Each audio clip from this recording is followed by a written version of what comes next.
Sam. What's up, y'all? David Vobora, Adaptive Training Foundation founder and CEO. I'm here with Kennedy Littledike and her pops, Jared. They're in from the great state of Idaho, and anyone that knows me, love the great state of Idaho. Go Vandals. Don't do that whole Boise State thing again. I'm sorry, but the blue and orange is not for me. I'm actually allergic. I start to get hives and rash up a little bit.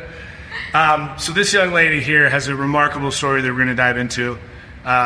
But before we do, I got to say this. I say this to the athletes that come through here all the time, which is, I hate that there's been difficulty for a lot of you guys, but I'm very grateful for the divine appointment that has brought you into my life, right, and into our lives.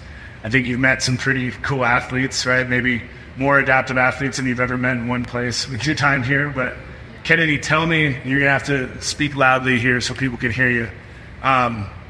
May 22nd. 2019? 2021. Okay. May 22nd, 2021.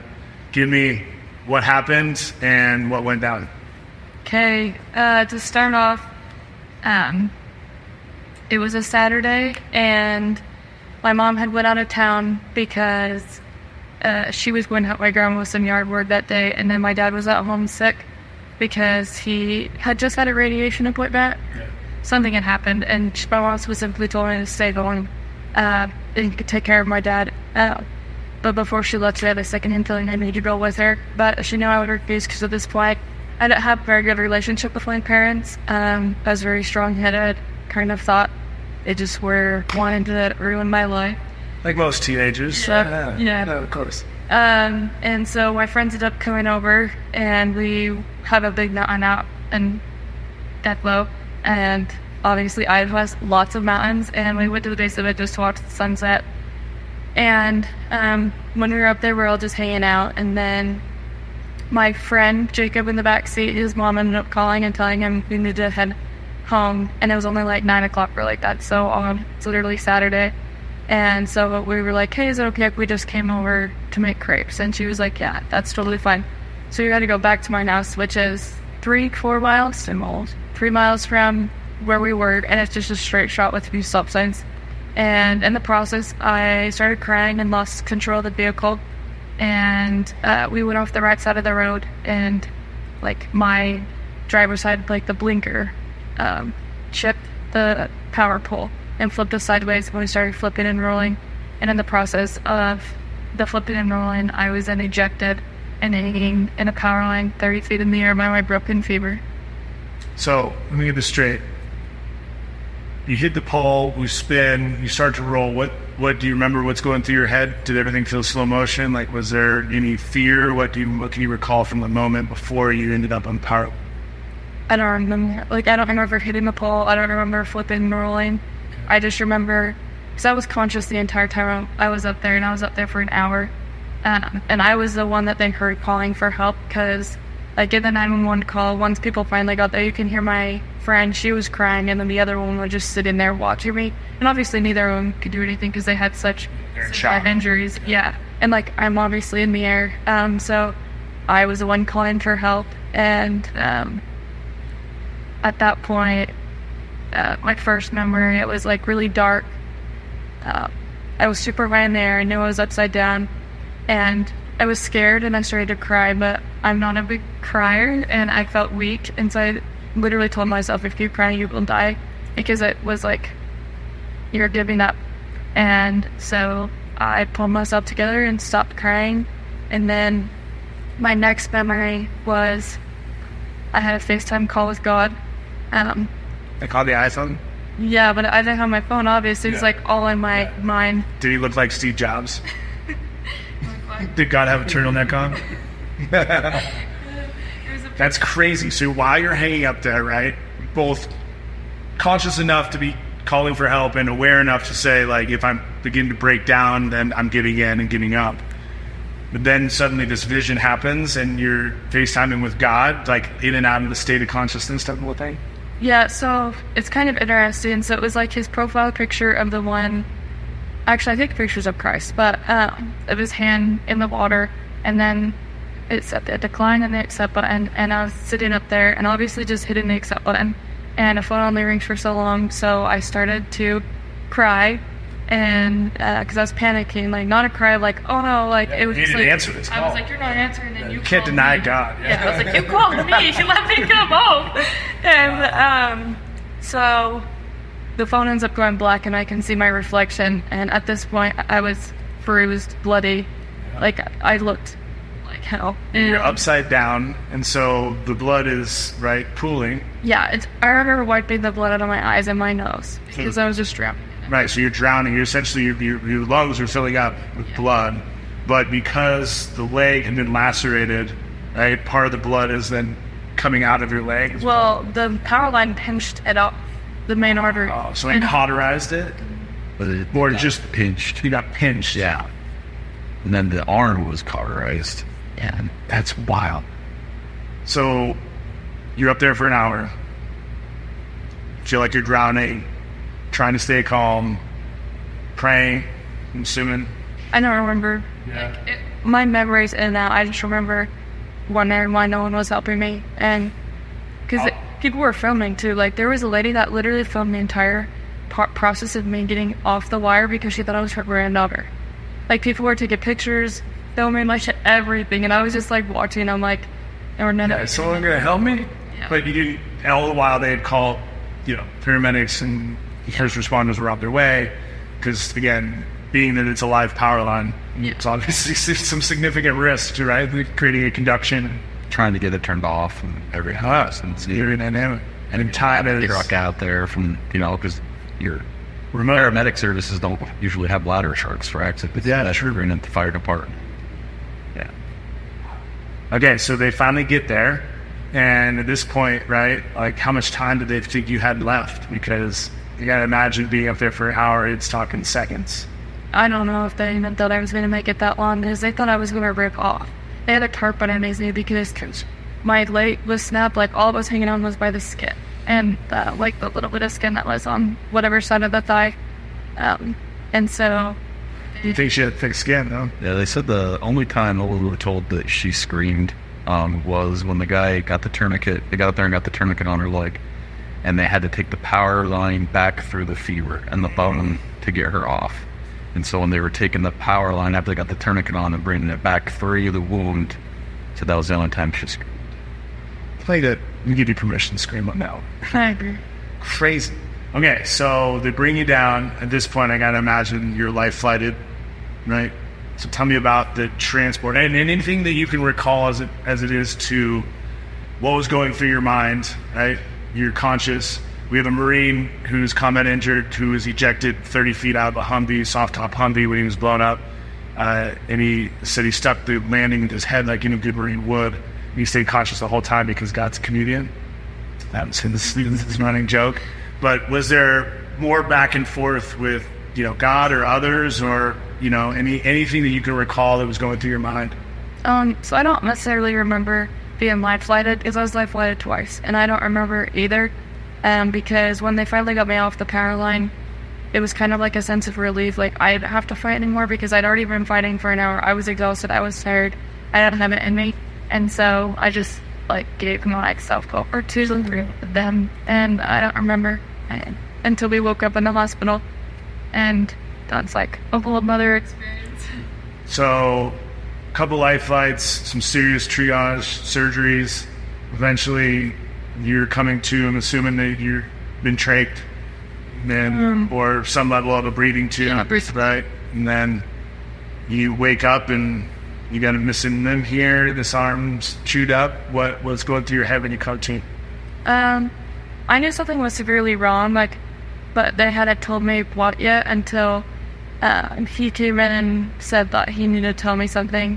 And I was like, okay. And he goes, they had to take her leg, and he said, okay, I'm glad I'm the one that had to lose it I asked if either of my friends had lost any of it.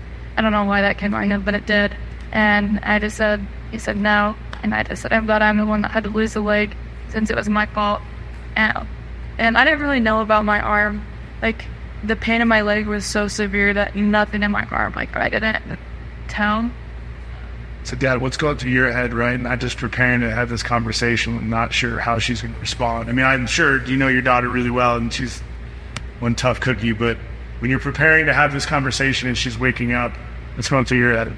I'll go back a little bit further because I was home when this happened. Mom was down in Utah with mom and sick, and we use Life 360 for our kids, and it's a like God has a hand in this in many different ways in saving her life. I mean, we had doctors that would come in that did not believe in God, would have to meet her because it defied all science and logic for them. And I think this was the first miracle he did, is her Light 360 never went off because it was literally a mile from our house. And I would have been one of the first ones on the scene if Light 360 would have went off. And I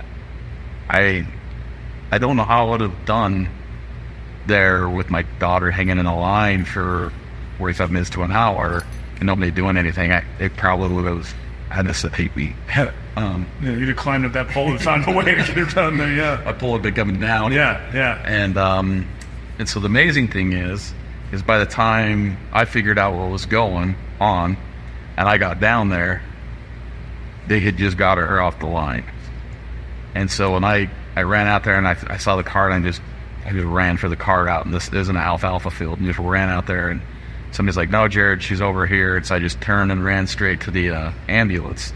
And I looked in there, and there's a little girl, and it was the Clacking murder scene in there.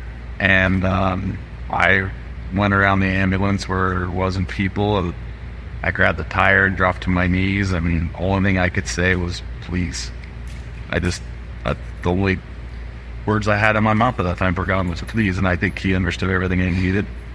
And one of the paramedic guys came in and said, "Do you like to come in, say goodbye to your daughter?"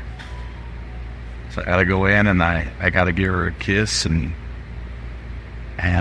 they escorted me out. And then, was she still conscious level, or at this point she'd pretty much been? She was kind of moaning. Yeah. And so I just got to give her a kiss on the forehead, and then, they didn't let us on in the ambulance or the helicopter, the lifelike. They said, they didn't do shoots good. And so my father-in-law took me, and we just all met the Bocatel, and we got there about 15 minutes after she landed. So we were going hauling about. Pretty sure the place would have been okay with circumstances while you were speeding. Talk about surreal. But I'll tell you the hardest part is when your child is going through all these things, the doctors, you have to explain everything they're going to do, and you have to sign the waivers. So it has to sign her leg away. You have to, just keep signing. I remember I get to the point, I'm like, can I just sign the papers? And they're like, no, we have to explain it all to you. And that part gets heavy, but she was out a lot the first one. They didn't think she was going to survive the first life flight. They got her stabilized. She survived. I never remember. Lost. I don't even remember how they even swallowed thing ever. Yeah. Tons. The doctor at the first hospital there, he was a surgeon from the military. And he was a trauma surgeon. He came out and said, he goes, I haven't seen wounds this bad even in war. And, so they got her stabilized, and then they life flighted her. Her mom, I headed to meet her at the other end. Her mom got to go with her, and she said the cover came off the leg. It was black, and the leg was going to be going. At that point, they were trying to save the arm because the arm was completely detached. It was hanging by the muscle. They had to take a vein out of her leg and get arm there to save it. So when she came to, and when we got started talking to her was after her second life flight in there, and it's hard, it's hard to tell your daughter that, she'd been the captain of the soccer team. She was like the star of the soccer team. She wanted to play college soccer, and you just sit there and wonder, like, what. Going through all the things that your daughter can't do, and you wonder, it's a dark, scary moment, and then having to tell her that she was awesome. She was more worried about her friends 'Cause I don't think she wanted to live with the guilt of something happening to them. Sure. And What were their injuries? The girl, she had a broken neck back in pelvis, and the one had a broken. Are they ambulatory, or are they paralyzed and they move? From my knowledge, I've been close with the boy the entire time, and he like played sports that next year. The girl, like we're on and off. She kind of like does her own thing, but she seems to be good as well. So not just we talked about God FaceTiming you, which is an incredible piece of the story I didn't know, but I can feel your guys' faith, right, and your connection as family, and then also just in the higher power, right, for whatever reason, not just a miracle that you're alive, but also some level of why did this happen with God, or what was that process, or what has been that process for you as I'm thinking about it, with acceptance versus sort of the grieving process that we were talking about yesterday. Because you can look at it as all the things she can't do anymore, right? Or fast forward 3 years now, and shoot, saw her training yesterday, and she can do a whole heck of a lot. So for you, where was there a key moment that you remember being like, Ken, this is it? Or do you remember fighting that, feeling resistant to, why me? I just woke up and I was like, I guess this is what I'm supposed to do. And it was weird because before my accident, I didn't have much of a relationship with God. Like, we went to church, we did all the things we were supposed to. I mean, not personally, I didn't care. I don't. But then after, it was just so weird because I had like this weird connection that like this was supposed to happen to me, and I never felt like the why. Like, I knew that would come a time why this would happen and why it would all make it worth it, and it did. Like, it came fast. Like, after just the amount of people I met in the hospital that were so amazing, I was like, this is great. And then I got home and it's just like, this is great. And then you meet more people and it's just like, this is why. And then I started my social media journey in the hospital, and like people just were watching and were loving it, and people were commenting like, your videos inspire me, or I struggle with this and you've helped me with this. And like, that is what keeps me going. And so in the hospital, having like all those positive messages coming in, all the mail, all of it helped so much in like Gave this direction, right? Yeah. Kind of fostered this opportunity to maybe be a voice and inspirational to people, and hopefully they could find out a little bit of themselves. And now, Yeah. you're going to see 2 parts. Yeah. So I can tell you where it was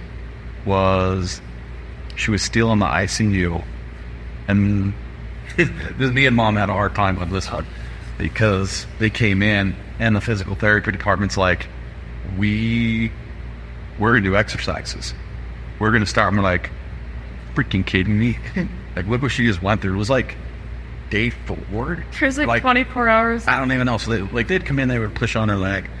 The one moment I'll let her explain it is the squats. I think that was a defining moment for Kennedy in the hospital. The second defining moment, which always has amazed me, was she refused to acknowledge her leg. She wouldn't look at it, nothing. I had to keep it covered. She had a hard time with it. And that same day, that same moment, they tried to get her to accept it. No. And then I think it was after the squats, now she'll pretty accept that. And those were the 2 moments. So yeah, they came in, it was not long after surgery. Like, I'd been out not even 24 hours, and they were like, let's do 10 squats, and I was like, okay. So I set me up to a 90-degree angle. At this point, I could hardly consider the 90-degree angle for super long. And I was sitting there, and I just was like looking straight forward, and I said, is my leg covered? And they were like, yeah, it's covered, you're good. And I was standing up doing my squats, and I was just cracking jokes, like, probably not funny jokes to them because they were like so traumatic, but they were funny to me, and it was helping me. And I was just laughing, and I sat back down after my squats, and I looked down, and my leg was covered. I mean, I saw the dressings on and everything, or it wasn't covered. And so I saw how short it was, because I didn't know he didn't tell me if I had a knee, and he didn't tell me. I mean, I didn't think about that much, but I did not think it was as short as it. So you were just doing that, right? Yeah, and so I looked down, and I just looked at him, and I was like, you're telling me it was a short. What am I going to do with this? This is nothing. And I just, like, lost it, and I started crying. And I just like pulled myself back together, and they're like, do you want to touch it? And I looked at them and I was like, you're freaking crazy. Not touch it, that thing. And they're like, okay. And then after a minute I was like, okay, I'll touch it. So I touched it. I was like, that's really weird. And the Ruby didn't came up to that. Yeah, and then they like came moving around a little bit, so I did. And I've always had a thing for naming things like Carf, whatever it is, and my name in the hospital was Trauma Gobi because I was underage, and so I named my nub Gobi, and I made like a Gobi dance for it, and people loved it, and they were like, this is insane that you just went from literally so upset that you found out how short it is to 15 minutes later naming it, and like, I love your spirit. Levity is something we talk a lot about in here. Sometimes it's some sick humor, definitely, but we talk about grit, heart, and humor, right? And I think I climbed Kilimanjaro with one of our Marines in here who was above me amputee, and it was 6 months post-amputation when we did it. And we named his stump Larry. And Larry would be purple. We'd get into one of the base camps or whatever, we'd pull it off, and that was absolutely our way to find some solace, you know, in his painful state that he was in. So I love that, and it definitely bodes well for the community that we built here at ATF. So obviously there's an acute rehab process. It forced you in some PT, right? There's that side of, I'm sure you're with very few people your age, you know, kind of through that process, maybe one or two, probably. Rehab, I was in Carberry Children's, okay. But they were still like much younger. Yes, but cancer, probably very little, probably trauma, especially to a degree of what you experienced. There was a little boy that had fallen out of a 2-story window on his head. Really close, and then he was like super little and couldn't speak. We were buds. Isn't it crazy? What has your experience been now as going through trauma and meeting people with other trauma, right? Does it feel like you align in a way that there's, you know, you may have had nothing similar prior to this, but now all of a sudden it galvanizes this connectivity? Yeah, I totally think so. And it's interesting to hear like exactly how other people feel about the situation, like their situation, their attitude about it, and then it's like, oh, I feel the same way. That's so cool. And like feed off each other's energy, and you obviously learn those things and like how to make life easier. Yeah. Well, did they ever make you do mirror work? Like the, Did you have phantom limb pain? Sure. Yeah. Well, fixed it. Yeah. So they put obviously the beard between your legs, and it only worked as long as I was looking in the mirror. And then this one, like, what kind of lady? She did like an acupuncture, like kind of a hippie lady came in. Yeah, and was like, so let me do some acupuncture beads on you. And I was like, you're nuts. I was like, this is not going to work. Like, okay, then she was like, let me just try. Well, you're forgetting something. Kenny was freaked out because she'd been stuck so many times with needles. She did not want needles from the acupuncture. Oh, yeah, I was not very nice. So she going to do magnets. So it was magnet acupuncture that she came in and did. So she mirrored acupuncture. So I told her where the pain was on this, like, it was like here, like 2 points. And she put these acu beads all over. It literally took it away within 24 hours. All of it doesn't come back. Like, I still struggle with it every once in a while. Like, I'll get, like, little kicks or whatever, but it's felt constant, and it doesn't. Yeah. We never know who could be watching this right now that needs to explore some other pathways to deal with something like that. You know, we put athletes inside of a float pod, sensory deprivation tank, right, where there's super concentrated salt inside there, so you float, take the Dead Sea. What we've experienced with a lot of our amputees is, as that they go into that tank and it gets dark, they actually say that they feel whole, and it has largely diminished their phantom limb pain and a lot of the reactivity that the nerves are firing and so sending all those crazy signals, but it has this ability to just sort of desensitize that and dampen it a little bit, which is pretty cool. So yeah, there's a whole host of tools. So, you know, one of the unique things we work with here is a holistic healer and kinesiologist, chiropractor named Dr. Lou Garnett.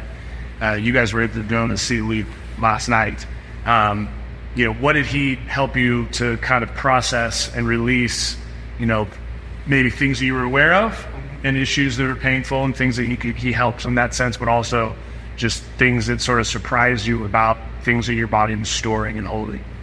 I think the biggest thing for me, I wasn't expecting to go in and like still emotional and kind of get like an emotional therapy.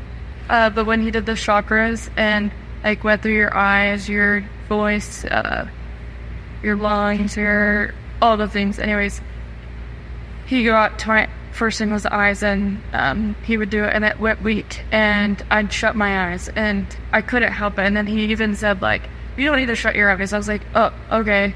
And I couldn't keep my eyes open. And I was like, that's so weird. All the other parts, I could keep my arms strong, and my eyes stayed open. And after, he's like, why didn't you shut your eyes? I was like, I don't know. And he told me I was trying not to, like, not see anything. And so he went through all those words and asked my body what, and the word that it came down to was heartache. And I was so confused by that. But what I felt like he came down to was that I have my hard time forgiving myself, which, I mean, I would agree. I really do struggle with the harm I did to my friends and the harm I did to my family, like all that heartbreak I did. And she wants forgiveness. Yeah, and so it was like, I knew that deep down, but I do feel like I stored it. Like, he said some other things, but it didn't affect me, like when he was telling me about forgiving myself. To do this in your forehead. Yeah, and I just started crying. Yeah, and so it was interesting, so I can now, like, see exactly what I can now open my eyes to and, like, start forgiving myself, hopefully. So just...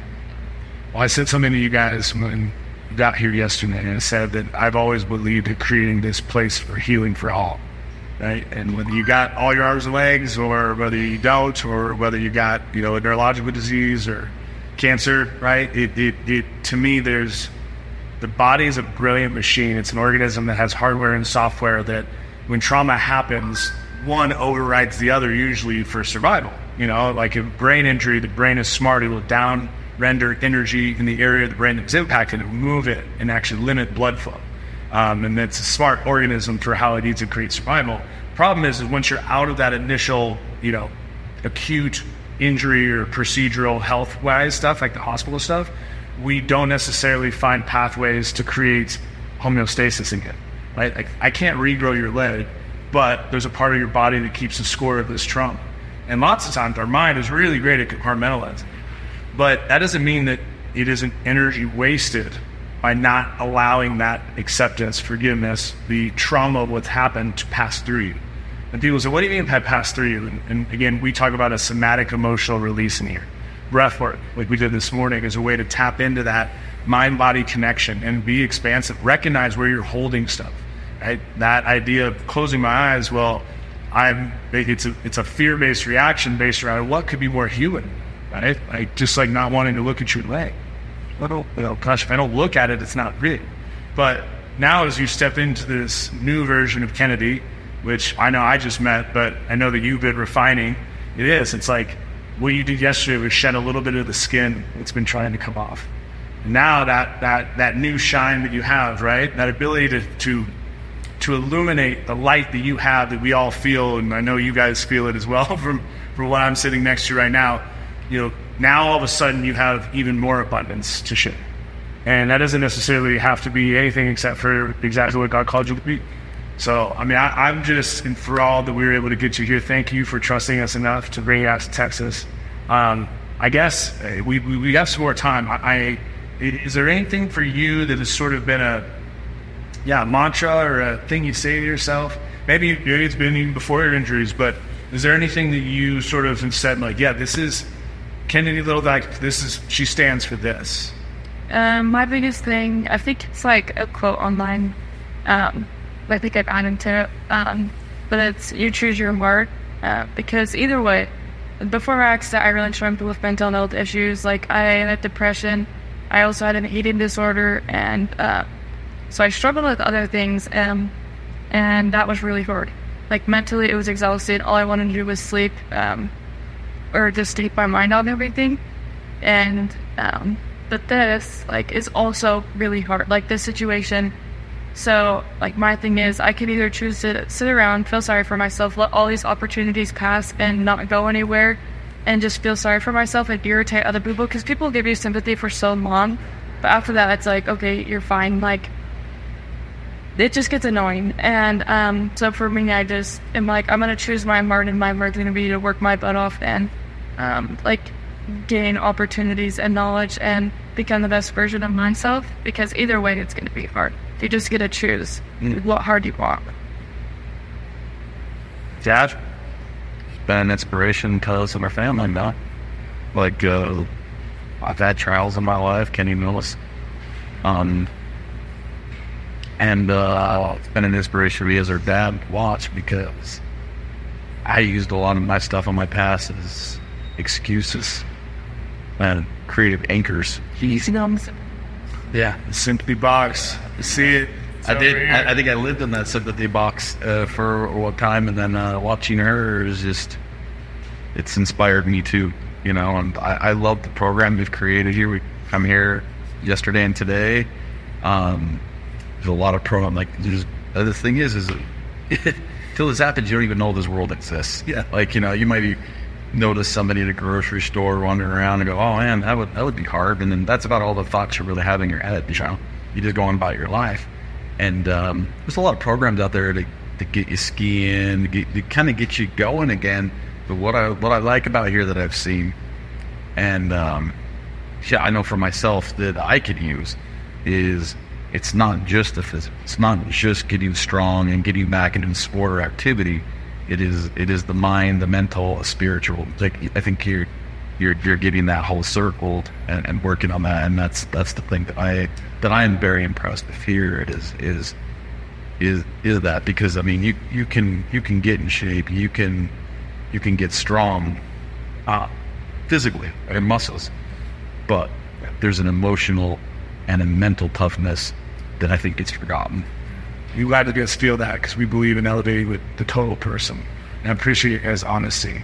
And, you know, I know that we barely scratched the surface of, you know, the depth of your story, but we're certainly here to fly the Kennedy flag. And, you know, we hope that we can get you for a full 9-week program in the future.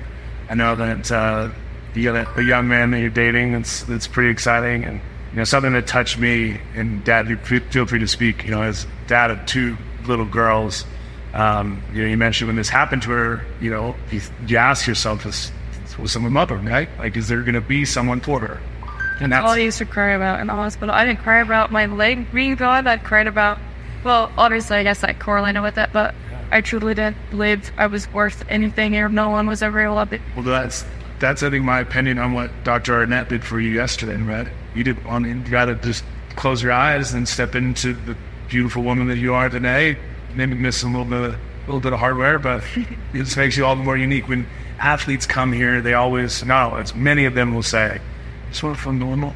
And you get that. And I know a lot of us probably get that. Like, if I walked up to your dad to compliment him and say, hey, Jared, you're so normal. I'd be like, dude, you're an a-hole, man. I don't want to hang out with you. But if I said, you know, Kennedy, you're unconscious as well. Right? In fact, as we step into that, you realize that gives you an opportunity to share your story as proof that you go beyond what was trying to harm me. So you're inspiring me, and if nothing else, I hope those that are watching, you guys will choose your heart and feel this inspiration, but not let it stop there, but aspire in yourself. You know, what are you not choosing that's difficult? What are you not stepping into that is really calling to you to elevate you to the newest, best level of yourself?